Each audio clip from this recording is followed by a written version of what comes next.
नमस्कार, मैं मिताली रॉय आज द क्रिएटिव टॉक्स में आप सभी का स्वागत करती हूँ।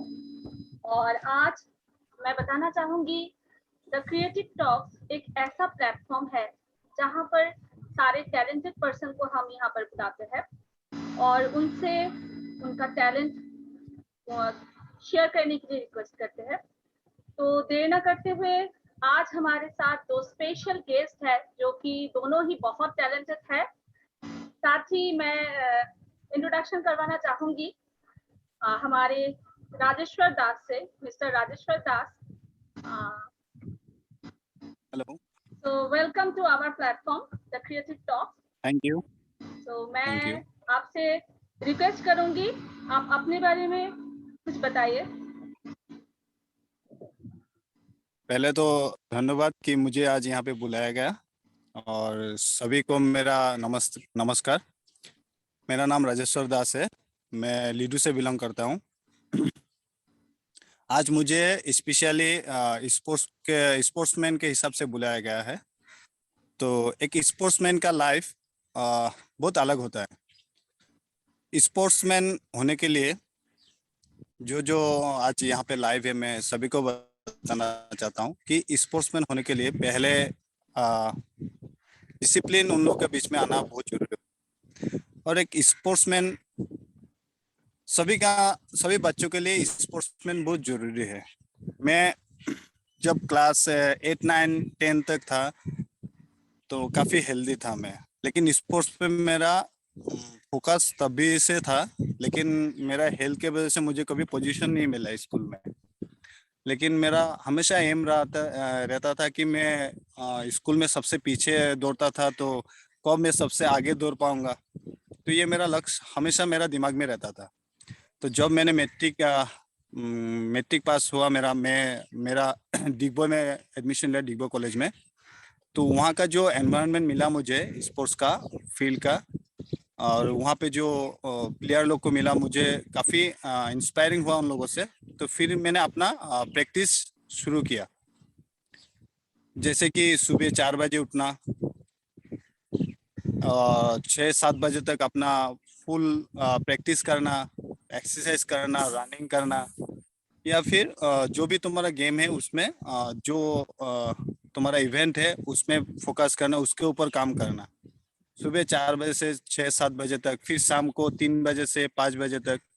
ये कंटिन्यूटी मेरा 2 साल चला। उसके बाद मैं फिर मार्केटा कॉलेज में एडमिशन लिया। मार्केटा कॉलेज में एडमिशन लेने के बाद वहाँ पे मुझे एक कोच मिला, रेस्पेक्टेड इंदु रंजन बोरुआ सर।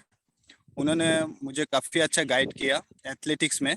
मैं एथलेटिक्स में था, मेरा इवेंट था 100 metre, 200 metre and long jump. तो उन्होंने इतना अच्छी तरह से मुझे गाइड किया। मैं हमेशा लीडू से मार्केटा जाके प्रैक्टिस करता था हाई सेकेंडरी फील्ड में। फिर मुझे मार्केटा कॉलेज से जब इंटर यूनिवर्सिटी जो होता है ना कॉलेज का, उसमें मुझे 100 मीटर, 200 और लॉन्ग जंप में गोल्ड मिला था। तो मेरे लिए बहुत प्राउड फीलिंग था, क्योंकि जिस दिन वो इवेंट खत्म हुआ था बहुत देर हो चुका था हमें डिब्रूगढ़ से आते हुए। लेकिन तब तक 11:30 रात का 11:30, 12 बज चुका था। लेकिन मेरे लिए प्राउड मोमेंट यही था कि जब मैंने वहाँ से आया, सीधा कॉलेज में गया रात को ही, क्योंकि हमारा जो प्रिंसिपल था शर्मा सर, वो वहाँ पे खड़ा था मेरे लिए। तो वो मोमेंट मैं कभी नहीं भूल पाऊंगा। वो जो प्राउड मोमेंट होता है, जो आपको रेस्पेक्ट मिलता है स्पोर्ट्स में। फिर नेक्स्ट डे जो कॉलेज में आप जाते हो, आपको जैसा वेलकम करते हैं सभी स्टूडेंट्स और टीचर्स, तो वो फीलिंग्स काफ़ी अलग होता है। तो वहाँ से मेरा बिगिनिंग हुआ। फिर मैंने ऑल असम इंटर डिस्ट्रिक्ट भी बहुत बार खेला, फिर असम रिप्रेजेंट किया 3-4 बार, एक बार मणिपुर खेला, नॉर्थ ईस्ट खेला। लेकिन ये सब के पीछे आपका मेहनत बहुत ज़रूरी है। आजकल क्या होता है, ज़्यादातर बच्चे मोबाइल में, गेम में बिजी रहते हैं। एक तो उन लोगों का मेंटली एम्पायर होता है और फिजिकली भी अनफिट होता है। मेरे हिसाब से सब बच्चे को, अगर कोई अच्छा प्लेयर ना बन सके, लेकिन क्या होता है, फील्ड में जाने से, एक्सरसाइज करने से अपना हेल्थ ठीक रहता है। और हेल्थ इज वेल्थ, सभी को पता है कि अगर आपका हेल्थ ठीक रहेगा तो आप किसी भी काम अच्छे से कर पाओगे। पढ़ाई बोलो, आपका कोई भी गेम बोलो, आप अच्छे से कर पाओगे, कॉम्पीट कर पाओगे। इसलिए मैं चाहता हूँ कि सब बच्चे, जितने भी बच्चे हो, चाहे वो किसी भी चीज में बहुत ज्यादा आगे ना गया हो, लेकिन फील्ड में आना चाहिए। अपना जो रूटीन बनाना चाहिए कि मुझे इस टाइम से इस टाइम तक फील्ड में जाना है, मुझे ये एक्सरसाइज करना है। अगर किसी को कोई गेम में इंटरेस्ट है तो उसी को उस गेम में फोकस करना चाहिए। मेरा लाइफ में मैंने कुछ गलतियां भी किया। जैसे कि मेरा इवेंट था एथलेटिक्स, 100 मीटर 200 मीटर, लेकिन मुझे मेरा क्या होता था कि सीजन वाइज मैं सब गेम खेलता था और ज्यादातर अच्छा ही खेल लेता था। जैसे कि फुटबॉल हो, बैडमिंटन हो, क्रिकेट हो, तो उसमें क्या होता है, आपका माइंड डाइवर्ट होता है। आप सभी को मैं बताना चाहूंगा कि कोई भी अगर किसी भी एक चीज में अगर फोकस करेंगे, चाहे वो फुटबॉल हो, चाहे क्रिकेट हो, चाहे जो भी बैडमिंटन हो, चाहे एथलेटिक्स हो, किसी भी एक चीज में आप फोकस करें, उसमें आप कंसंट्रेट करें, तब जाके आपको एक अच्छे लक्ष्य तक आप पहुंच पाओगे। मेरा शायद उस टाइम पे मुझे ऐसा हुआ था कि लोकल जितना सारे प्लेयर्स है मुझे आके घर से लेके जाते थे, आप चलो क्रिकेट खेलोगे, आप चलो बैडमिंटन खेलोगे। तो क्या होता था, मैं भी ना नहीं कर पाता था, लेकिन उस टाइम में अगर मैं ना करता, शायद मैं आज एथलेटिक्स में कुछ अच्छे लेवल में होता। तो वो मैं ये चीजें बताना चाहूंगा, मैं अपने लाइफ में ये चीज गलती की, आप लोग मत करना। कि आपको जो भी गेम अच्छा हो, आप उसी में फोकस करना, उसमें आप एडवांस होगे और उसमें आप सक्सेस होंगे 100%। और बहुत कोई लड़का ऐसा है, मैंने देखा है कि आज वो साथ वाला नहीं गया, आज मुझे नहीं जाना है फील्ड में। आज जो 2-3 बंदा नहीं गया तो मुझे भी नहीं जाना है। ऐसा नहीं होना चाहिए। प्रैक्टिस अपना ऊपर में है, जो इंडिविजुअल गेम होता है वो अपने ऊपर में है। आप अगर डिसाइड कर लोगे कोई जाए ना जाए, मैं अपना जो टाइम होता है, जो डिसिप्लिन जो होता है, मैं अपना टाइम में वो प्रैक्टिस करूंगा ही, कोई आए चाहे ना आए। तो अगर वो चीज आप फोकस कर पाओगे और कंटिन्यूटी मेंटेन करोगे तो एक डेफिनेटली तो आप अच्छे लेवल पे पहुंचोगे, मेरा हिसाब से। मैं शेयर करना चाहूंगा अपना लाइफ में, जो मैंने स्पोर्ट्स में एक्सपीरियंस जो भी मैंने लिया, उससे मुझे ये पता चला कि आपका कोई भी एक गेम में आपका गुरु होना बहुत आवश्यक है। किसी भी गेम में, आप पढ़ाई में ले लो, उसमें भी आपको गुरु चाहिए होता है, उसका हर बात आपको मानना होगा। आपका डाइट कंट्रोल में आना पड़ेगा, जो भी आपको गुरु बताते हैं उसी हिसाब से अगर आप चलोगे, डेफिनेटली आप स्पोर्ट्स में सक्सेस होगे। मैं यही बताना चाहता हूँ। Thank you so much Rajeshwar. और भी कुछ बातें करेंगे हम लोग।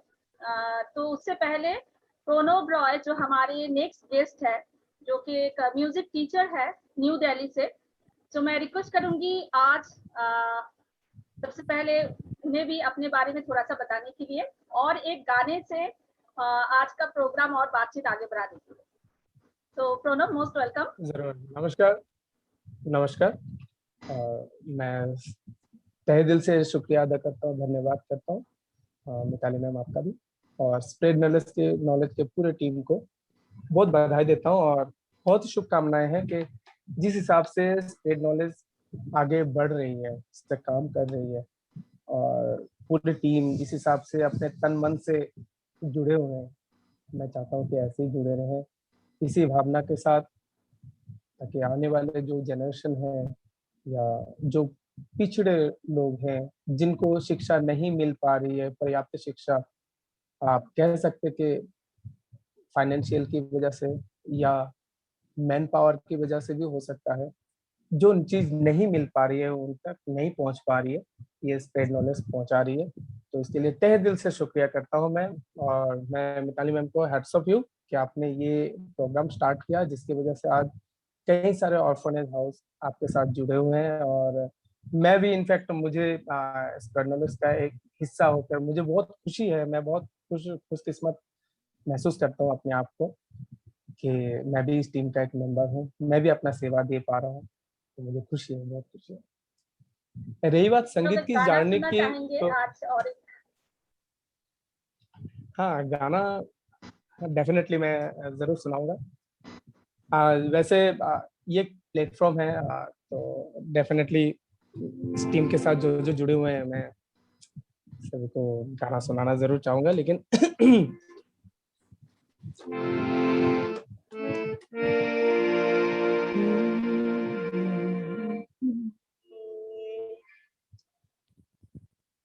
देखो, हर चीज जो शुरुआत होती है दोस्ती से। मैं और राजेश्वर अगर आप वीडियो ऑन कर ले तो मुझे अच्छा लगेगा, ठीक है? क्योंकि हमारी दोस्ती बिल्कुल बचपन से है, और मिताली मैम आप भी हमारे दोस्त ही हैं। ठीक है, हम अभी तो एक प्रोफेशनल फील्ड पे हैं, लेकिन हमारी दोस्ती की शुरुआत तीनों की क्लास 10th से शुरू हो गई थी। तो उस चीज को देखा जाए तो हम एक दोस्त मिलके ही इस प्रोग्राम को चला रहे हैं और प्लेटफॉर्म को चला रहे हैं, तो हमें खुशी है। तो हमारे इस दोस्ती की यह 25वीं सालगिरह भी है, तो जरूर मैं दोस्तों को डेडिकेट करते हुए इस गाने को जरूर गाऊंगा। कोई ना रूठे, कोई ना बिछड़े। तू जो रूठा तो कौन हंसेगा, तू जो छूटा तो कौन रहेगा, तू चुप है तो ये डर लगता है, अपना मुझको अब कौन कहेगा, तू ही बजा तेरे बिना बेवजह बेकार हूँ मैं,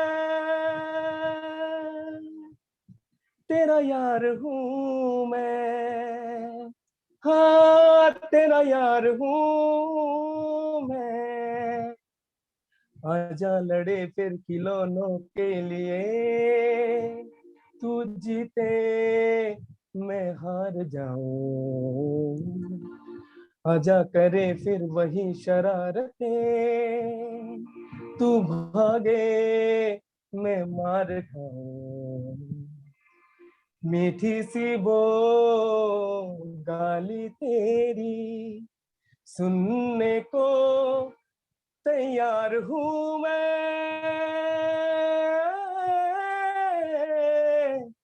तेरा यार हूँ मैं, हाँ तेरा यार हूँ मैं।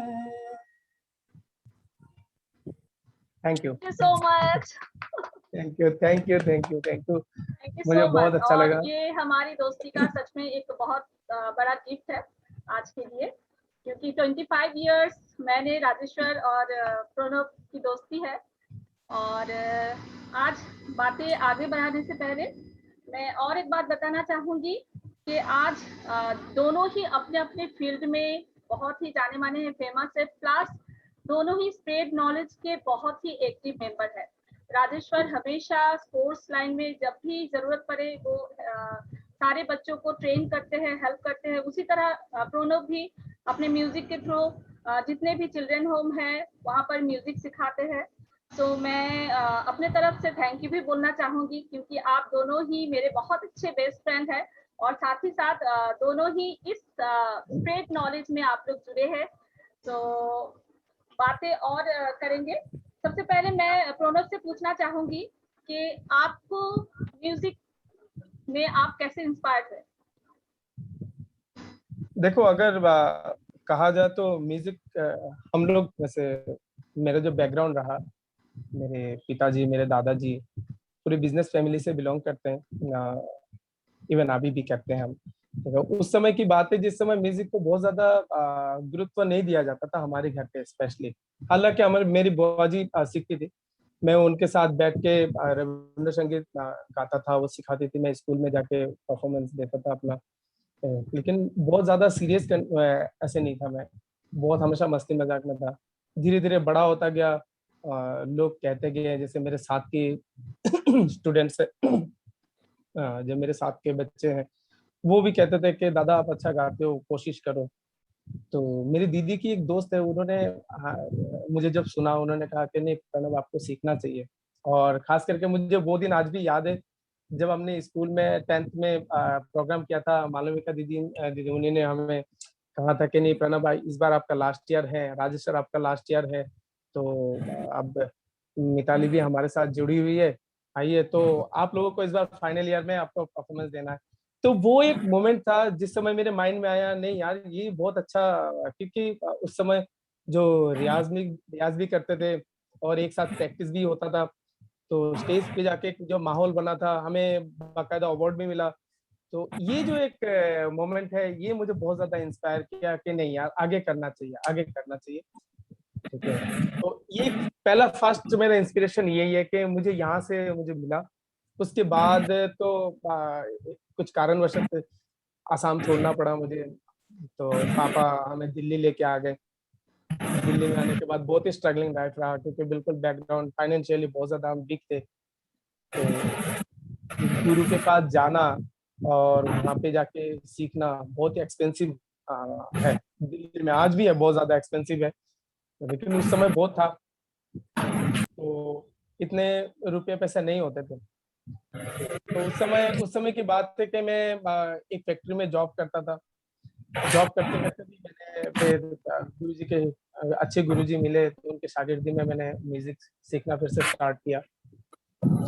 तो फिर गुरुजी ने फिर दिशा दिखाई कि बेटा आगे क्या, पढ़ाई भी जरूरी है। म्यूजिक के साथ मैंने पढ़ाई किया, फिर ग्रेजुएशन की। ठीक है, तो बहुत ज्यादा स्ट्रगलिंग पीरियड रहा उस समय, बहुत स्ट्रगल किया। ठीक है, एक समय ऐसा भी आया था कि पापा सपोर्ट नहीं करते थे कि नहीं आपको म्यूजिक फील्ड चूज नहीं करना, आपको कुछ और ही करना है। लेकिन हम बिजनेस फैमिली से है, ठीक है, एज ए हॉबी आप रख रहे हो, अच्छी बात है, लेकिन एज ए प्रोफेशन आप इसे मत चूज करो। ठीक है, काफी सारे बातें रही, काफी दिक्कतें झेलनी पड़ी, काफी परेशानियों का सामना करना पड़ा, बाहर से भी अंदर से मतलब फैमिली से भी, और बाहर से मतलब बाहर की पब्लिक है, बाहर के लोग हैं, वहाँ पे भी कंपटीशन ज्यादा है, अपने आप को कैसे खड़ा कर पाना। ठीक है, तो जो तकलीफें मैंने झेली हैं, जो तकलीफें मैंने देखा है कि एक फाइनेंशियल अगर सपोर्ट ना मिले, फैमिली सपोर्ट ना मिले, तो कितना दिक्कत हो जाता है, कितना मुश्किल हो जाता है आपको चीजें अचीव करना।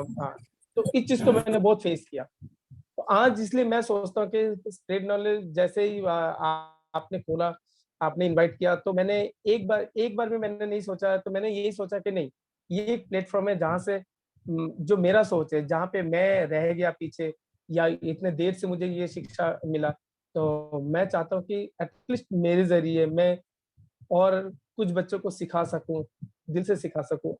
ठीक है, तो जिनके पास पैसे नहीं है और जिनके पास सोर्सेज नहीं पहुंच पा रही है, वहां तक मैं पहुंच जाऊं, वहां जाके सिखाऊं। आज दिल्ली में भी ऐसे इसी चीज को सोचते हुए सबसे पहले मैंने यहाँ पे एक इंस्टीट्यूट खोला है।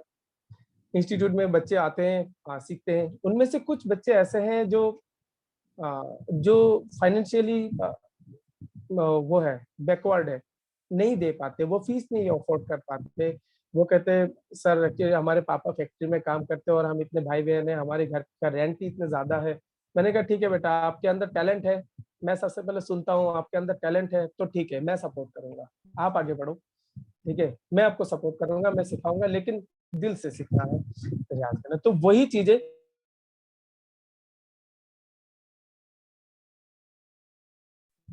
आज भी इनफैक्ट कहते हैं, मैं गुरुजी के संपर्क में हूँ, तो गुरुजी हमेशा कहते हैं कि आपको एक अच्छा सिंगर बनने से पहले एक अच्छा इंसान बनना पड़ेगा। अगर आप एक अच्छा इंसान है, अच्छा व्यक्तित्व है, तो संगीत आपके पास है। संगीत क्या, कुछ भी आप हासिल करना चाहते हो वो आपके पास है। तो यही मैं खुद कोशिश करता हूँ कि एक अच्छा इंसान बनूं। तो उसके बाद म्यूजिशियन तो खैर मैं कोशिश कर रहा हूँ कि म्यूजिक के बारे में मुझे बहुत ज्यादा नॉलेज नहीं है, क्योंकि ये समुंदर है, इतना बड़ा समुंदर है कि इसमें जितने बार हम गोते लगाते, जितना डूबने की कोशिश करते, उतना ही अपने आप को तैरता हुआ पाते। तो इसका अभी तक गहराई नाप नहीं पाया हूं मैं। और ये मेरे गुरुजी का भी यही वाणी है कि वो भी अभी तक नाप नहीं पाए, तो हम बह ही जा रहे, चलो ठीक है, जहां ले जाए परमात्मा। ठीक है, तो यही कोशिश के साथ चल रहे हैं आगे। Thank you Pranav.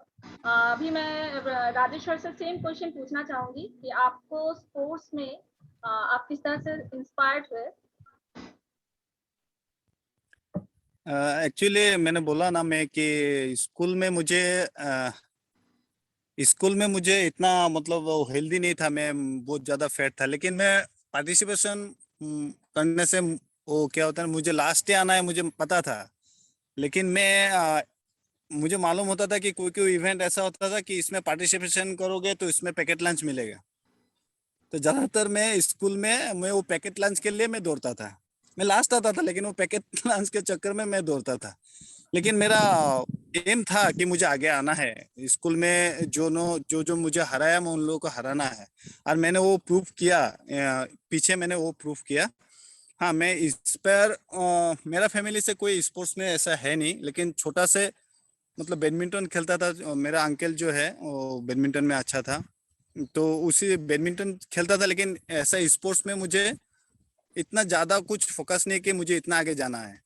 फिर धीरे धीरे जब स्कूल में गया, फिर कॉलेज में, तो मुझे फील होता था कि ना लाइफ में कुछ करना है, कि राजेश्वर दास ऐसा आया कि वो कुछ करे, उसका नाम जाने, मतलब एटलीस्ट असम में लोग जाने कि इंडिया में। और तब तक नहीं सोचता था, लेकिन मैं इतना सोचता था कि अगर असम आप के लोग कर एटलीस्ट पाए जाने और की। आपको अभी सभी पहचानते हैं एज ए स्पोर्ट्समैन। हाँ, मुझे वही चीज अच्छा लगता है कि एज ए स्पोर्ट्समैन के हिसाब से मुझे असम के काफी सारे डिस्ट्रिक्ट के लोग मुझे जानते हैं, और वो चीज मैं प्राउड फीलिंग करता हूँ। मैं हमेशा सोच यही था कि मैं इंडिया रिप्रेजेंट करूंगा, लेकिन मैंने बोला ना कि मैंने गलती की कि मैंने सारे इवेंट चूज किए, एक ही इवेंट मुझे चूज करना था। हाँ, जैसे कि मैं देखता था पहले स्पोर्ट्स में, जैसे कि मेरा मार्केटा में जो है इंद्र रंजन बरुआ सर, वो काफी अच्छे खेलते थे, उनको भी मैंने बहुत फॉलो किया। काफी अच्छी हाइट के भी है वो, काफी उनसे मैं एक्चुअली इंद्र रंजन बरुआ सर से मैं इंस्पायर हुआ हूँ एक्चुअली स्पोर्ट्स में।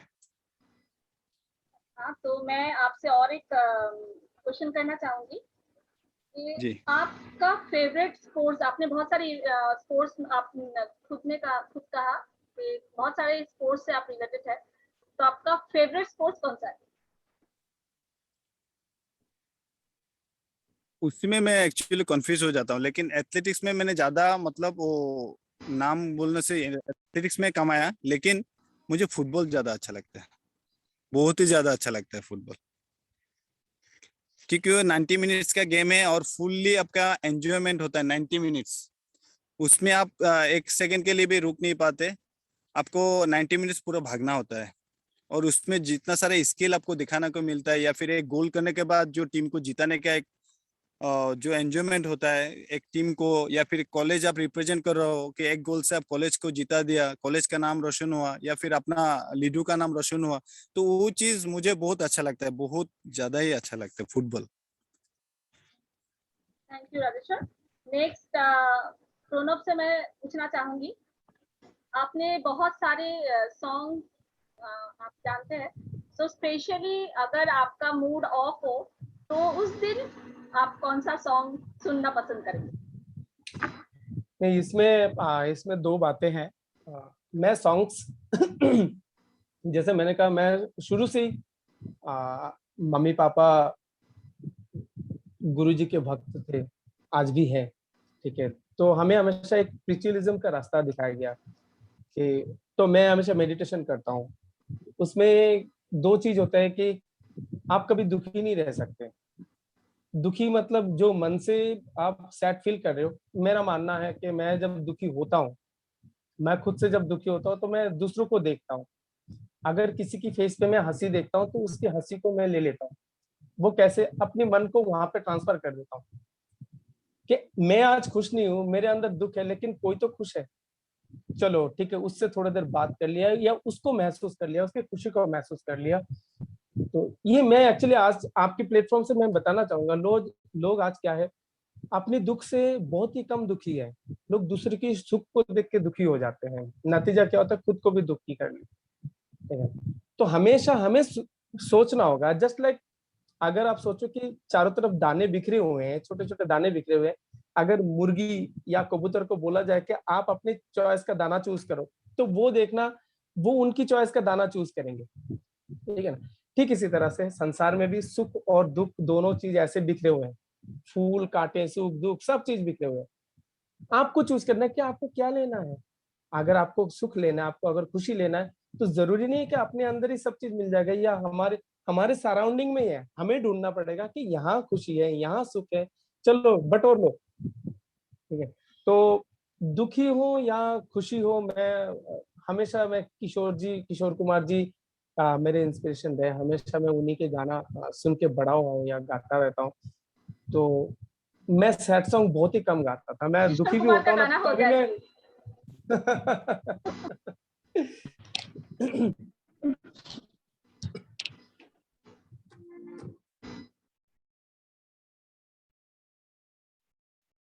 तक मुझे ऐसे ही तड़पाओगे, में लगा दूंगा वो कि पल में पिघल जाओगे। एक दिन आएगा, प्यार हो जाएगा, हाँ हाँ मैं आग दिल में लगा दूंगा वो कि पल में पिघल जाओगे। दिलबर मेरे कब तक मुझे ऐसे ही तड़पाओगे,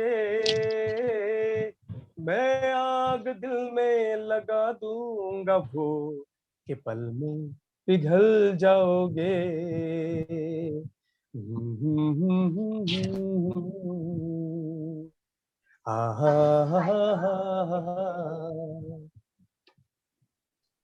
थैंक यू। थैंक यू सो।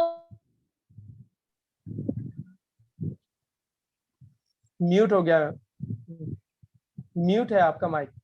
तो मैं चाहूंगी राजेश्वर दास से आज उनसे एक लास्ट क्वेश्चन पूछने के लिए कि आप जो नेक्स्ट जनरेशन है, आपने कुछ देर पहले बताया था कि बहुत सारे, और ये रियल फैक्ट भी है कि बहुत सारे बच्चे अभी जैसे कि पैंडेमिक सिचुएशन चल रहा है, तो बहुत सारे बच्चे घर में है, मोबाइल एडिक्टेड है, टीवी एडिक्टेड है, वो लोग बाहर खेल नहीं पा रहे।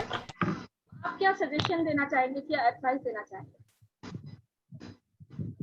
ना, मुझे बस यही कहना है कि देखो, लाइफ अपना है, डिसाइड भी तुम्हें ही करना होगा कि क्या चीज सही है क्या गलत है। तुम्हें मोबाइल से ज्यादा क्या मिल जाएगा? थोड़ा टाइम के लिए एंटरटेनमेंट मिलेगा, और इससे ज्यादा कुछ नहीं होगा। तुम क्या हो जाओगे धीरे धीरे, उसमें ही तुम्हारा आदत बन जाएगा, और तुम फिजिकली अनफिट हो जाओगे। क्योंकि एक चीज बैठ बैठ के नहीं होता है कोई भी चीज। अब फिजिकली अगर तुम फील्ड में जाओगे तो क्या होगा, तो आपका डाइटिंग अच्छा होगा, आपका नींद अच्छी आएगी। और सबसे ज्यादा जब मैं इसमें स्पोर्ट्स में आया था, तो मुझे हमेशा दिमाग में ये चलता था कि कोई भी एक खराब आदत, जैसे कि गुटखा, कोई आजकल आप लोग को टीवी में दिख रहा है ड्रग्स, इस सब का बारे में मुझे कभी ध्यान में भी नहीं आया। क्योंकि मुझे लगता था कि अगर मैं थोड़ा सा भी ये सब चीज लूंगा तो मेरा स्टेमिना में प्रॉब्लम आएगा, मेरा स्ट्रेंथ पावर कम जाएगा। तो सबको ये चीज ध्यान में रखना है कि तुम लोग अगर अच्छा इवेंट नहीं कर पाओ, लेकिन फील्ड में जाओ, जो भी आपका टॉप टू बॉटम एक्सरसाइज है आप करो। आ, अगर आजकल तो यूट्यूब है, उसमें देखो कैसे फिजिकल एक्सरसाइज करते हैं, या फिर मुझसे कुछ हेल्प चाहिए तो डेफिनेटली मोस्ट वेलकम, मैं हमेशा इसके लिए तैयार हूँ। तो आप फिजिकल एक्सरसाइज करो, आप फिट रहो। बस मैं कहूँगा कि आप फील्ड में जाओ, फील्ड में जाओ, फील्ड में अपना टाइम स्पेंड करो, उसमें बैठो, उसके साथ फील्ड में जाके आप एक्सरसाइज करो, चाहे कुछ भी। आपका उसमें लाइफ में आपका बहुत ज्यादा चेंज आएगा। और एक बात, मैं जो डाइट प्लान है वो भी थोड़ा सा आप बता सकते हैं, जैसे कि किस डाइट तरह प्लान से ऐसा बच्चों है को, अगर कि कोई आपको स्पोर्ट्समैन बनना चाहता है आपकी तरह, या और बच्चे अभी से अगर प्रिपेयर करते हैं, तो उनका डाइट प्लान क्या होना चाहिए? बेसिकली देखो, जो सुबह का प्रैक्टिस के बाद आप क्या कच्चा चना वो ले सकते हैं, या फिर कुछ जूस हो तो उसके बाद आके आप ले सकते हो। फिर आपका टाइम मेंटेन करना पड़ेगा डाइटिंग का। सुबह का जो होता है टाइम, वो आपका टाइम के बाद नहीं होना चाहिए। बिफोर 8 AM के पहले आपको आपका ब्रेकफास्ट हो जाना चाहिए। दिन में आपका 1 o'clock के पहले आपका लंच हो जाना चाहिए। वैसे ही इवनिंग में आपका कुछ लाइट कुछ लेना है, ऐसा ही। और रात को फिर 9 बजे से पहले आपको डिनर करना है। तो क्या होता है ना, डिसिप्लिन होना चाहिए खाने का भी, सोने का भी। आपका वही चीज है, आप टाइमली सो, टाइमली फिर सुबह में 4 बजे उठना है। तो वही चीज है, डिसिप्लिन और आपका डाइटिंग दोनों एक साथ में कॉम्बाइन है एक्चुअली। डाइटिंग में ऐसा कुछ नहीं है, आप गाय का जो दूध होता है वो पी सकते हो। नॉर्मली हम लोग का जो हम लोग खाते हैं वही चीज, नॉर्मल नेचुरल फूड खाओ, फ्रूट्स खाओ, ये सब चीज। लेकिन वो टाइमली होना पड़ेगा, अन टाइम में कुछ भी नहीं करना है। Thank you so much. और तो आज हम लोग, मैं एक चीज बताना चाहूंगा कि श्योर। मेरा एक इम्पोर्टेंट और अभी एक मीटिंग है, तो काइंडली मैं सॉरी भी बोलना चाहूंगा कि मेरा भी कुछ गेस्ट आए हुए हैं, तो मैं एक्सट्रीमली सॉरी कि मुझे अभी लीव करना पड़ेगा। यस ठीक श्योर, है, एंड थैंक यू मैं सो आने मच इतने देर जुड़े रहने के लिए। और मैं चाहूंगी हमारे स्टेट नॉलेज के थ्रू आप जैसे कि एक एक्टिव मेंबर है, तो हम लोग इन फ्यूचर बहुत आगे और भी अच्छा अच्छा काम करेंगे। तो आज का आपने जो भी एडवाइस दिया बच्चों के लिए, thank you so much Rajesh. Thank you. मैं मिताली मैम को भी बहुत थैंक यू बोलना चाहूंगा कि उन्होंने मुझे इस मौका दिया बोलने के लिए, और सभी बच्चों को थैंक्स बोलना चाहूंगा, या फिर जो भी देख रहे हैं सबको थैंक्स बोलना चाहूंगा कि उन्होंने सुना मुझे और मुझे बोलने का जो मौका दिया, उसी के लिए मैं तहे दिल से सबको शुक्रिया अदा करता हूँ। Thank you. तो अभी हम लोग आते हैं प्रणव के तरफ। प्रणव से मैं और 2-3 बात पूछने के बाद ही आज का प्रोग्राम फिनिश करूंगी। सबसे पहले आपका फेवरेट सिंगर बताइए। फेवरेट सिंगर, मैं शुरू से ही आपको मैंने बताया भी है कि फेवरेट सिंगर मेरे किशोर जी रहे हैं। और वैसे मैं रफ़ी साहब को भी सुनता हूँ और मन्ना डे जी को भी सुनता हूँ। मैं आजकल के सिंगर को भी सुनता हूँ। अरिजीत सिंह भी बहुत अच्छा गाते हैं और डेफिनेटली फेवरेट सिंगर्स में से ही है। सोनू निगम जी भी है। जहाँ से देखो, जहाँ से जो कुछ सीखने को मिले, एक्चुअली मैं पहले तो मैं किशोर जी को ही मैं अपना बेस्ट सिंगर समझता हूँ, फेवरेट सिंगर, क्योंकि मैं बचपन से ही उनका गाना गाया और उनका गाना गाते गाते बड़ा हुआ। धीरे धीरे जब मैं क्लासिकल में आया, क्लासिकल में आने के बाद थोड़ा रुचि चेंज हो गया, लेकिन मेरा वो जो उनका जो जगह है मेरे दिल में, मेरे जहन में आज भी है। मैं उनके गाना बोलो तो मैं एकदम गुनगुना दूंगा, लेकिन दूसरे के गाना मुझे सोचना पड़ेगा, अच्छा ये पीपीआर है मेरा या नहीं है। ठीक है, सुनता मैं सबको हूँ, और क्योंकि हर एक में गुण है, इतने गुण। मैंने कहा ये समंदर है, सब में, एक इंसान में सारा चीज नहीं है। ठीक है, किसी में कुछ है, किसी में कुछ है, किसी में कुछ है, किसी में कुछ है। तो जहां से जो अच्छा चीज मिल सके हम लेने की कोशिश करते हैं, और और उन्हीं को अपने लाइफ में, अपने सिंगिंग में से उतारने की कोशिश करते हैं। तो देखा जाए तो सब ही अच्छे गुरु हैं, और जहां से जो भी सीखने को मिला सभी गुरु हैं और सभी इंस्पिरेशन है। और एक बात, जैसे कि आप क्लासिकल सिंगर है, क्लासिकल बच्चों को सिखाते हैं। हमारे स्टेट नॉलेज के थ्रू जो चिल्ड्रन होम के बच्चे हैं उन्हें भी आप क्लासिकल सिंगिंग कराते हैं। तो मैं जानना चाहूंगी क्लासिकल सिंगिंग में जो आपने उनका उनके लिए जो प्रैक्टिस है जो उन लोगों को करना चाहिए, उसका थोड़ा सा मुझे सारे हमारे बच्चों को एक टिप्स दे दीजिए, किस तरह से वो रियाज करे या किस तरह से प्रैक्टिस करे, उसके बारे में थोड़ा बताइए। देखिए, प्रैक्टिस का कोई ऐसे मापदंड नहीं है। बहुत ही क्लियर स्पष्ट कहा जाए तो कोई मापदंड नहीं है कि आप किसी को कुछ अच्छा लगता है, किसी को कुछ अच्छा लगता है, लेकिन जहां जहां जैसे मैंने सीखा, अलग अलग टेक्निक, हर गुरु के पास गए तो इन्होंने कुछ अलग टेक्निक दिया, तो मैंने ये से भी इम्प्लीमेंट करने की कोशिश की। नतीजा अच्छा रहा, कुछ बुरा भी रहा। ठीक है, फिर यहाँ से कुछ मिला, तो जहां जिसको जो भी मिला तो वही। बट प्रैक्टिस के लिए एक जो मापदंड है वो है खर्च के रियाज। उसका भी एक डिसिप्लिन है। आप सुबह उठेंगे, जैसे सुबह उठने के बाद आप फ्रेश हुए, फ्रेश होने के बाद आपने सबसे पहले खरज की रियाज करना है। सा का रियाज बहुत जरूरी है। ठीक है, सा का रियाज या ओम की रियाज भी हो सकता है। ठीक है, तो ये सबसे पहले ये रियाज करना, खरच की रियाज करना, और उसके बाद सरगम अलंकार को एक एक जो स्ट्रेटेजी सा पे का आपको ऊपर रियाज ले जाना। आपने कहा वो थोड़ा सा आप करके थोड़ा सा बताइए आप। हाँ डेफिनेटली, मैं थोड़ा बताऊंगा आपको। जैसे अभी मैंने स्केल लगाया, एक स्केल दिया, शीशा मेरा स्केल है।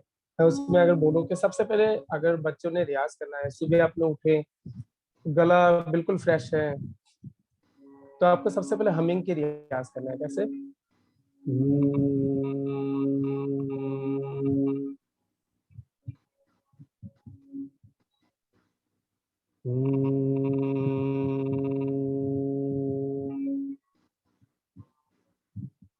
कुछ भी नहीं सोचना, जस्ट माइंड को रिलैक्स रखिए और सा को आप हमिंग में लीजिए। उसके बाद उसी सा पे आपने ओमकार का रियाज करना है। जैसे आ,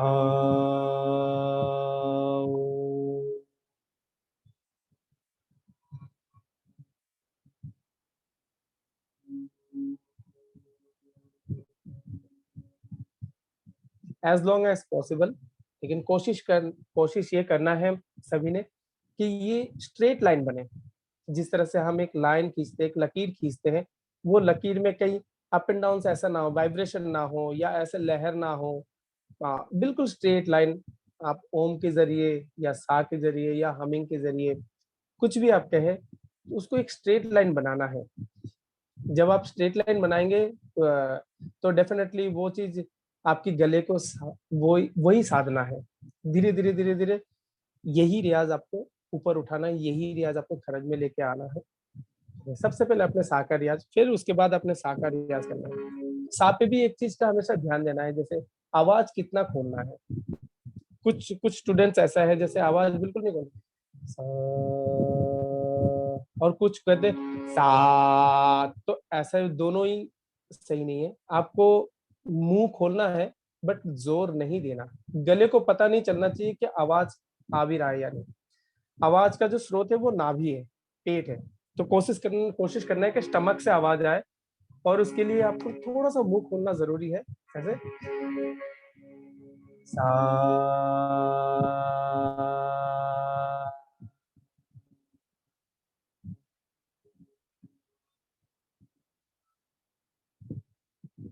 और इस दौरान आपको इंटरनली आपको माइंड को लेके जाना है, इंटरनली कि आपकी आवाज की स्रोत कहाँ से बन रहा है, कहाँ स्टमक में आ रहा है या चेस्ट पे आ रहा है या नेक पे आ रहा है। अगर गले पे आ रहा है तो वो गलत है, आपको उसी चीज को स्टमक में लेके जाना है।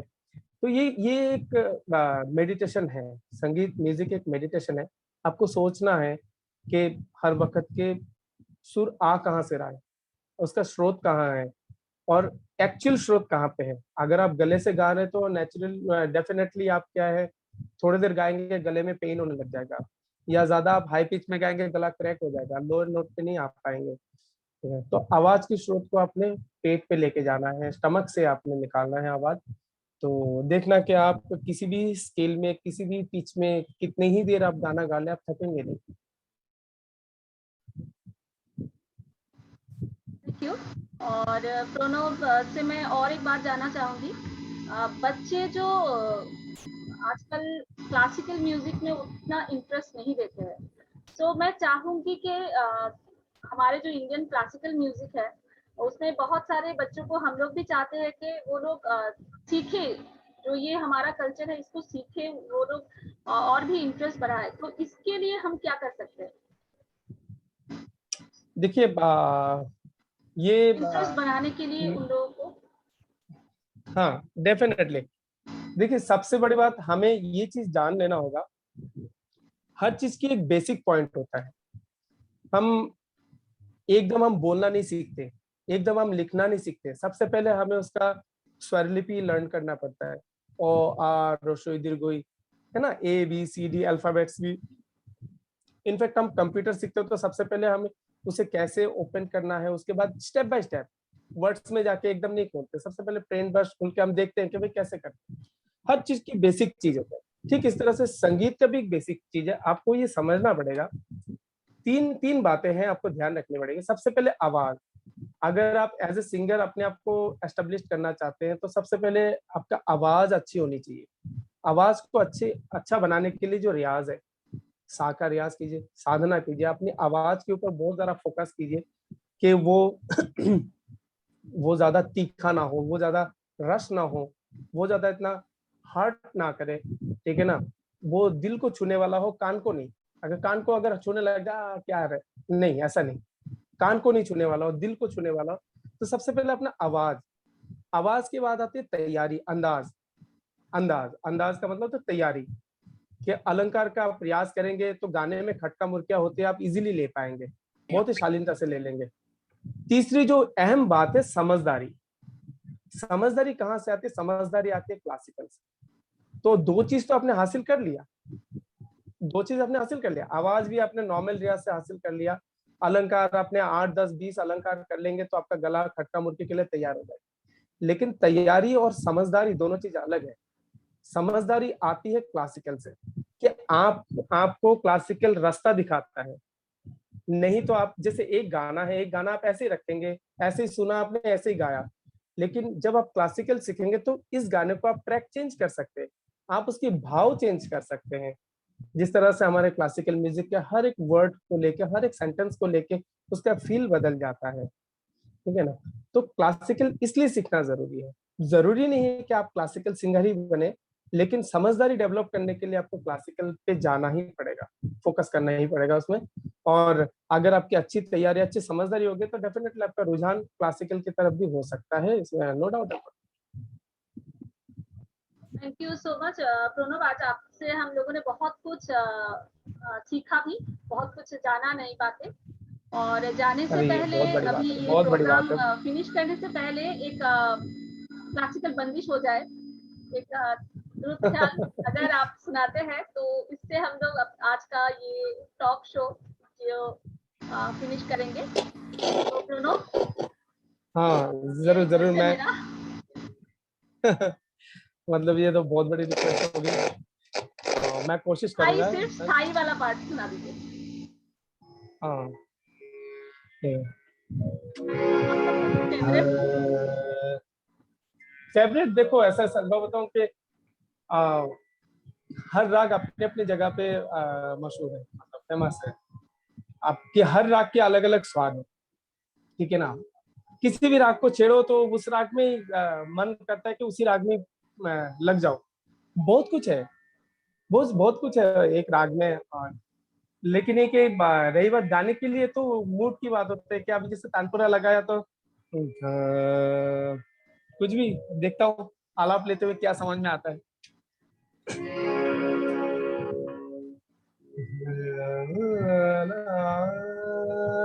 हाँ, एक सुंदर सा राग जो माइंड में आया, राग शंकरा। मैं सुनाता हूँ, राग शंकरा में एक छोटा बहुत ही बंदी सुंदर सुनाऊंगा। राग है, हाँ, बहुत ही अच्छा। राग शंकरा, और ये राग ना एक साउथ इंडियन राग से प्रेरित है, ठीक है ना। तो कई कई जगह साउथ इंडियन टच भी आ सकता है, क्योंकि आ सकता है मतलब ये मैंने कोशिश किया है कि अगर साउथ इंडियन राग है तो साउथ इंडियन कैसे गाएंगे इस गाने को, क्या फील लगाएंगे उसमें।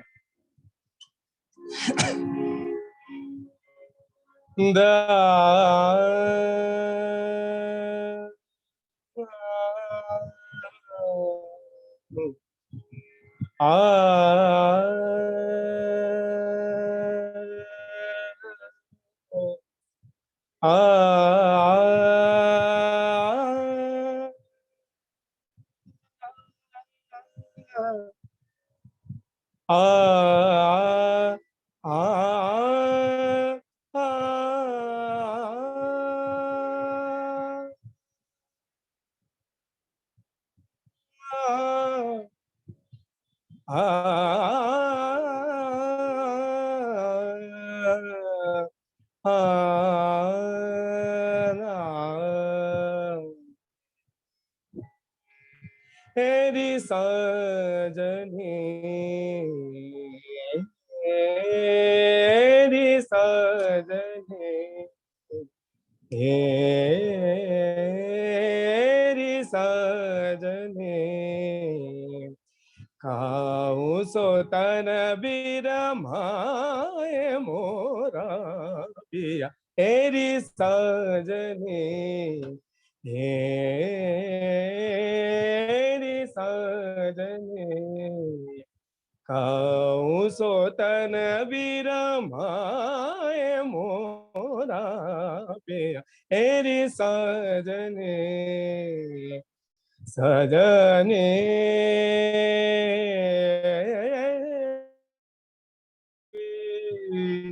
तेरी,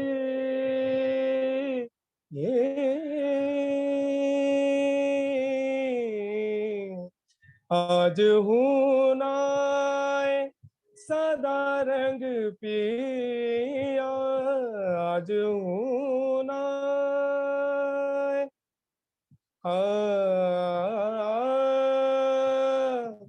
नाए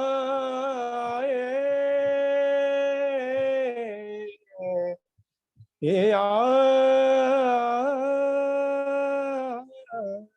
आज हूँ नाय पिया नाए। आज हूँ नाए नाए पिया नाए, आज हूँ नाए सदा रंग पिया, उन बिन घबराए, उन बिन घबराए मोरा जिया रे साजनी, रे साजनी, रे साजनी, रे साजनी, रे साजनी। ग प प प प प प ग प नि नि नि नि नि प प प प नि नि प प नि पा नि पा नि पा सा नि नि पा नि प ग प ग नि नि पा नि पा नि प ग प ग सा नि पा नि प ग ग सा रे नि सा नि पा नि प ग प ग रे सा रे सा, हे रे सजनी सा सा सा रे रे सा सा सा ग ग रे सा सा प प ग प ग रे सा सा नि पा नि प ग प ग सा सा नि पा नि प ग प ग नि ग प ग सा सा ग प ग रे ने ग ग रे सा रे नि सा सा नि पा नि प ग प ग रे सा रे सा, हे रे सजनी, हेरी सजनी, हेरी सजनी।